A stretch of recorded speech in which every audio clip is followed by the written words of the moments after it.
Good evening, I'm Matt Woodman. This is CTV News at 5. Tonight, sudden illness. 11 kids taken to hospital after swimming at a hotel pool in Canmore. Arctic exercise. Canadian troops depart Edmonton for a month-long mission in Alaska. And sticking around, why a colorful piece of hockey equipment is seeing a resurgence in sales. CTV Edmonton, local breaking news with Matt Woodman. The man accused of killing 2 men in Chinatown in 2022 has fired his lawyer a week into his second-degree murder trial. In court today, Justin Bone told the judge he wanted to fire his lawyer. He said he wasn't satisfied with how his lawyer was handling charter issues and the cross-examination of witnesses. When the justice suggested Bone take a minute outside of court to speak with his lawyer, he refused. He was escorted to the holding cells where he was yelling so loudly it disrupted a trial happening in a courtroom next door. After a lengthy break, a sheriff informed the justice Bone refused to come back to the courtroom. His lawyer will update the court tomorrow whether he'll continue as counsel or if Bone will have to represent himself. Parents of an Alberta minor hockey team are looking for answers after 30 children fell ill while swimming in a hotel pool in Canmore. 11 kids were taken to hospital, including one who was airlifted to a hospital in Calgary. One parent says yesterday morning her husband took 2 of their kids to the pool at the Canmore Inn and Suites. On her way to join them, she says she saw 2 kids who she believed had swallowed a bunch of water. She started checking on them and noticed more kids running out of the pool vomiting. Paramedics responded and assessed 9 kids who were told to head to the Canmore General Hospital. The mom we spoke with took 2 of her kids to hospital. We were at the hospital for a couple of hours. We were released probably around 2:30 maybe. And once they were taken off of oxygen and their stuff came back, they just made sure that they were okay when they were off oxygen. But my kids were still complaining of back pain and chest pain like before bed. No word yet from health officials on what caused the illnesses. We'll have more on this story tonight on CTV News at 6. Canadian military helicopter crews from CFB Edmonton are taking part in a month-long training exercise in the Arctic. CTV's Miriam Valdez-Carletti explains why they're heading north. The CH-146 Griffins are gearing up for Exercise Striking Bat, heading north to Fort Wainwright, Alaska. Exercise Striking Bat is our opportunity to go up north and work in the Arctic and really look to validate our crew's ability to work in the Arctic, subarctic environment. The month-long mission is to help military personnel prepare for operations in the area. It will also involve U.S. aviation members and soldiers from Norway, Italy, and Mongolia. We'll be doing the typical helicopter things with them, moving them around, providing support from the air, that sort of thing. 6 of these Griffin helicopters will be flying to the Arctic and making 5 stops along the way. The mission involves around 90 air crew and support staff, all crucial to the exercise. It does demonstrate sovereignty and our resolve to other neighbors like Russia and China. This exercise has been planned for over a year, despite U.S. President Donald Trump's comments about Greenland and NATO's help in Afghanistan after 9/11. CTV's military analyst says Canada and U.S. military relationships are strong, but Canada needs to do more on its own. Given everything that's going on in the world politically, Edmonton and Cold Lake will even take on increased importance as projecting our capability to assert our sovereignty in the north. Having a base like Edmonton and Wainwright, Cold Lake, and Suffield, these are just absolutely critical training areas for our preparedness and our ability to support anywhere in the world at any time. Edmontonians might notice low-level flights over the next 2 days as the remaining helicopters head north. Miriam Valdez-Carletti, CTV News, Edmonton. An Edmonton River Valley advocate group says plastic bristles are being left behind when the city clears paths and bridges. The city says it uses Bristol brooms when clearing certain bridges to protect the wood and coating. Members of the Edmonton River Valley Conservation Coalition say they've picked up more than 450 bristles this month and more than 16,000 over the past few years. This is an issue for the fish, it's an issue for the birds, it's an issue for the people too who drink this water. The public spaces bylaw that says that it's against the law to litter in the city. So why is the city littering and allowing all this plastic to enter our river? The city says it's aware of the bristle debris. It says it tries to reduce the environmental impact by taking special measures when sweeping bridges over waterways. When the snow melts, the city says staff will be sent out to collect the litter. The new Coronation Park Sports and Rec Center will open its doors tomorrow. The facility includes amenities like the Peter Hemingway Aquatic Center, a running track, fitness center, and the Alberta Velodrome. The City of Edmonton calls it North America's first indoor triathlon training center. The city will hold a grand opening ceremony Friday and giveaways and activities. The doors open at 5:30 a.m. The city, by the way, is offering a limited number of free admissions for the grand opening. You can find out more in our story on our website, ctvnewsedmonton.ca. A pair of men in Edmonton say the hit show Heated Rivalry is giving a product they created 10 years ago new life. They've seen a resurgence in sales for a piece of hockey equipment they modified with color in an effort to make the sport more inclusive. CTV's Nicole Lampa has more. Chris Wells and Jeff McLean opened the door a decade ago, introducing hockey to rolls of rainbow-colored tape. Pride tape came out of a research question I had 10 years ago was why are young gay male and bisexual boys dropping out of organized team sports at much younger ages than their heterosexual cisgender peers? The Edmonton Oilers were the first in the NHL to support the initiative. Soon after, the rest in the league asked for rolls. Then Pride Tape's makers had to stick handle the NHL's short-lived attempt to ban it 2 years ago and briefly saw a jump in sales. Now they've scored in the international market with orders coming in at an unprecedented level. Thanks to the worldwide success of Heated Rivalry, a fictional Canadian gay romance show about star hockey players. We've actually been seeing sales follow the trend of where the show is going. We're seeing more tape being sold at a time, and we're seeing it more globally. They say sales are up 40%, recently receiving 3 bulk orders from Germany and sending boxes to UK's Elite Ice Hockey League for Pride Week. We see a lot of players using it in warm-up, and then a lot of teams will also tape the top of the goalie stick and use that in the game as well. So we're hoping to see it used a lot.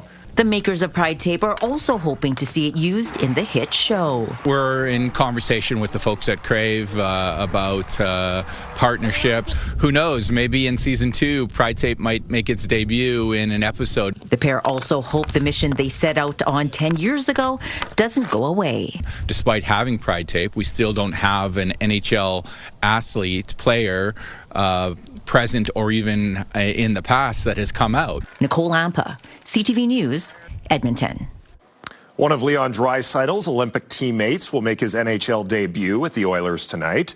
Josh Szymanski was called up from the AHL and will play his first NHL game tonight when the Oilers host the Anaheim Ducks.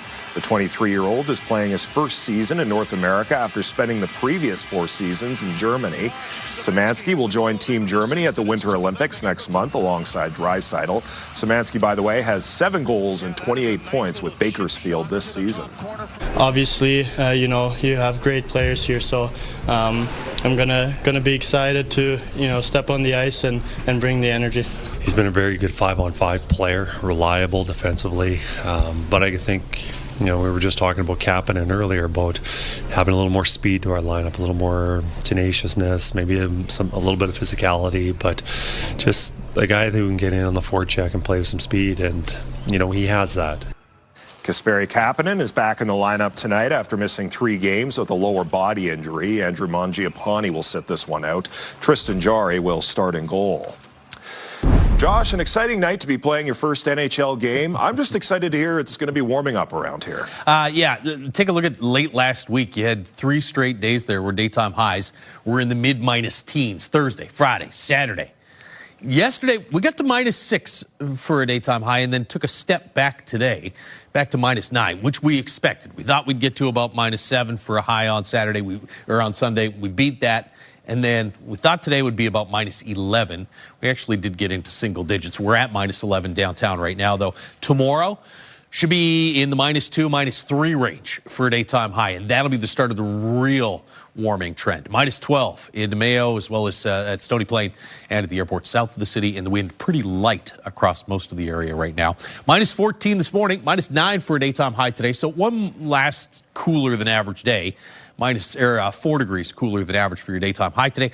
I think by tomorrow and for the rest of this month, daytime highs should be above average. We've got some snow coming down off to the west and southwest of the Edmonton area. It's not really moving east all that quickly, and so you have in this darker purple zone from around Sangudo down through Kalmar towards Wetaskiwin, you're actually probably going to pick up a couple centimeters of snow just because it's not moving through all that quickly. It's not snowing all that heavily, but you will likely get a bit of accumulation there. Eventually, this is going to start to shift off to the east as an upper ridge builds in. I think we get anywhere between a flurry that gives us a dusting on the ground by tomorrow morning, or maybe as much as a centimeter here in the city. So no significant snow, but a few flurries likely late this evening and overnight. Tonight, we'll start tomorrow with some cloud cover at about -10 as temperatures climb after midnight, and all the way up to about -2 or -3 with some clearing tomorrow afternoon. By the end of the week, should see temperatures a couple degrees above zero. Show you that in just a few minutes. All right, Josh, thank you. When we return, bathed in sound, why some Edmontonians are turning to tranquil tones to relax. Brings me into this way better place that's just so much more grounded and centered. Tuesday on Your Morning, the warm-up we've been talking about arrives. We'll tell you just how warm it's going to get as January winds down. Plus, we're talking about what makes an ideal retirement. We'll see you at 6. Your Morning Edmonton, weekdays. Programming brought to you by James H. Brown Injury Lawyers, the heavy hitters of injury law. You're watching CTV News at 5. A relaxation technique is helping some Edmontonians stay grounded. It's a form of bathing, but there's no water involved. CTV's Connor Hogg explains. We live in a society of people that are perpetually living on fumes. And I think, we can do that short term, but long term, it's just not feasible. Desiree Van Domslaar says that between business clients and family, she needed something to help her take a break from the stresses of daily life. Beginning to tune into that aspect of yourself that senses and feels. She found sound bathing, no water involved, with an immersion into a soundscape created by former jazz pianist Marcus Fung. It was so complex and so many notes and there were so many things and music became stressful for me, and I kind of had my own personal recovery by playing the singing bowls, which was like, I'm just playing one note and it's going to play for 3 minutes. Fung's interest in sound bathing grew from there, incorporating more notes, as well as different kinds of singing bowls, in addition to rain sticks, ocean drums, and a gong. Brings me into this way better place that's just so much more grounded and centered. Fung says his job is similar to a DJ's, balancing different tones together to create the desired effect. Sound at the most intimate or kind of innate and primal level. This actually allows me to just forget about everything, relax completely, and then therefore my whole body gets to enjoy just the frequency and vibration that makes me feel better. Fung says the experiences of the participants, whether they're anxious, happy, frustrated, or grateful, factor into his responses as he picks which notes to play. People refer to it as like a reset. That makes sense. Just a bunch of people laying down with blankets and pillows. A break from the world of clicking and swiping for something a little more restful. Well, we're going to close our session today. Connor Hogg, CTV News, Edmonton.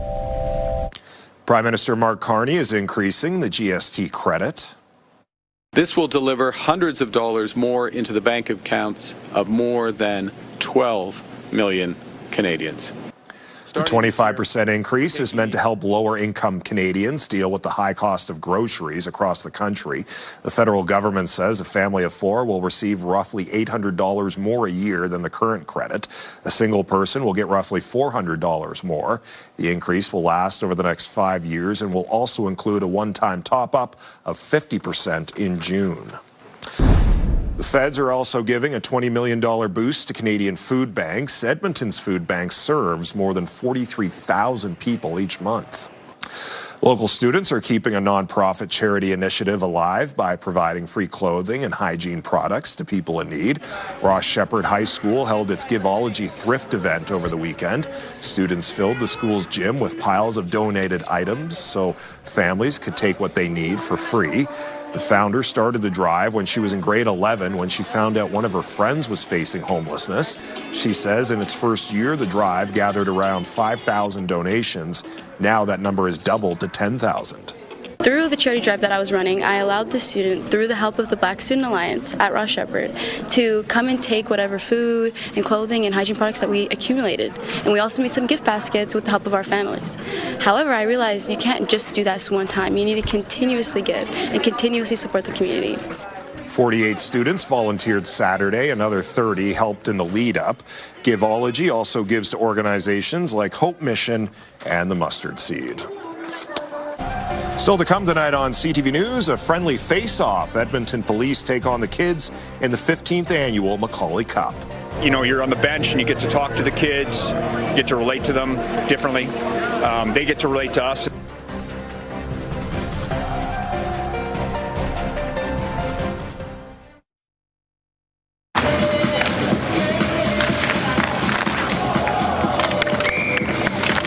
Police officers and kids from Edmonton's downtown core got together this weekend for a friendly hockey game.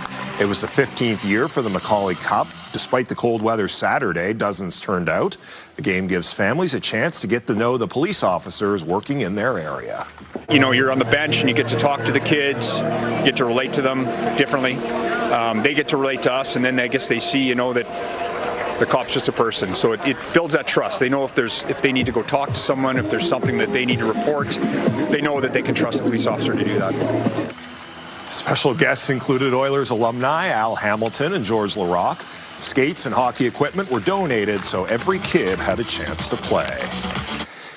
Yeah, I didn't really want to be out on the ODR this weekend, Josh. Maybe just a little too cold for me. A little chilly Saturday. Yesterday was a little bit better. We thought it was going to be a little windier than it actually turned out. I mean, wind chill was about -12, -13 in the afternoon, but not as bad as what we were anticipating. And not much wind today either. We do have some cloud cover out there, though, as you look through the River Valley Skycam. It's brought to you by Action Furnace. Fixed right or it's free. -11 in Edmonton right now after hitting -9 for a high a couple hours ago. It's -21 in Fort McMurray. Just -3 in Jasper, though. So some colder air once again in east central and northeastern Alberta. And you'll see another chilly day tomorrow. Maybe not quite as cool from Cold Lake south as it was today, but one or two more days with well below average temperatures before the mild spell hits you. Red Deer, Lloydminster, a little breezy in through those areas, so feels close to -20 in Red Deer, feeling in the mid-20s in the Lloydminster region. Here in Edmonton, no real wind chill out there. Now, you see this arch in the cloud cover here? It's an upper ridge, some warmer air in the mid and upper levels of the atmosphere off to the west of us. That's going to ripple its way east across the province over the coming days. Out ahead of it, though, you do have, with the collision of that warm, milder air and the cooler air off to the east, some snow. You got some light flurries here off to the northwest of Grand Prairie, and then you've got some pockets of light snow off to the west and southwest of the Edmonton region. As we said, that will eventually slowly make its way off to the east. Doesn't look like any more than a dusting to maybe a centimeter for the Edmonton area, although some of those spots that are stuck under the more persistent light snow west of the city could pick up a couple centimeters worth of snow. By tomorrow morning, looks like most of this is off to the east-northeast of the city. We'll get some clearing through tomorrow afternoon, and then back to cloudy skies for Wednesday. But another mild day Wednesday. Here was the Arctic air that dropped into east central northeastern Alberta today. Watch this purple zone sneak all the way back into Saskatchewan for tomorrow. So it'll be another cold one across the northeast, but you should see some slight improvement to temperatures in east central Alberta. Big warm up on the way to the west and the south, and you'll notice that green zone just continues to press further and further east as the week goes on. So somewhere in the -2 to -5 range for daytime highs Tuesday, Wednesday. I'm maybe a little aggressive here with -2 and -3, but somewhere in that range. Back around 0 Thursday, and then above 0 after that as we close out January with some warm temperatures, and it looks like through at least the first 5 to 7 days of February, daytime highs should be above 0. Tomorrow morning, -11 in the city, -28 in Fort McMurray. So it'll be another cold start to the day in east central and northeastern Alberta. Grand Prairie -15 in the morning. You're back to about -6 tomorrow. Edson's already a degree above zero. -16 for Fort McMurray. As we said, it gets a little bit warmer than it was today in east central Alberta, about -9 to -12 range. -3 for Red Deer and 0 in Jasper tomorrow. Here in the city, 2 or 3 degrees below zero for daytime highs Tuesday, Wednesday. Your morning lows look pretty mild, somewhere in the -9 to -12 range. Your vehicles will appreciate that. No real significant chance of snow after that little risk of flurries for later on this evening. In fact, that lack of snow probably persists right through into early February. There's that big warm-up rolling in towards the end of the week. Josh, thank you. With warmer weather on the way, the city has deactivated its cold weather response. The extreme weather response went into effect Wednesday as temperatures dipped into the -20s overnight. 2 shuttles will continue to operate from 10 p.m. to 6 a.m., providing transportation to available shelter spaces. Coming up next on CTV News, getting ready to rock. Canada's men's curling team leaves for Italy with plenty of Alberta athletes. CTV News at 5 continues.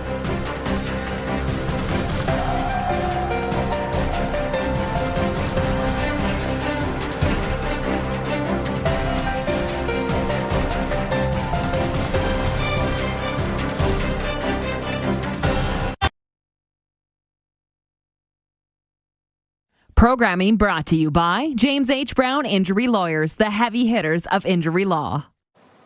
Coming up on CTV News at 6, why a change to how the province collects oil sands royalties could have a bigger meaning, and how a teacher from Edmonton ended up cooking on a Japanese television show. Those stories and more on CTV News at 6 with Jeff Hastings. Local Olympic curler Mark Kennedy is heading to Italy this week with his team. Kennedy is third on Team Jacobs representing Canada at Milan Cortina. He already has 2 Olympic medals in curling. Kennedy says these games will be a little different because athletes from different sports will be so spread out, and that may be an advantage for the veteran Canadian rink. Having been there before, I think we're okay with knowing we're a little bit separated from everybody and that we just have a job to do, and that's to go and compete and play well and, really focus more on the curling as opposed to all the other distractions that come within Olympic Games.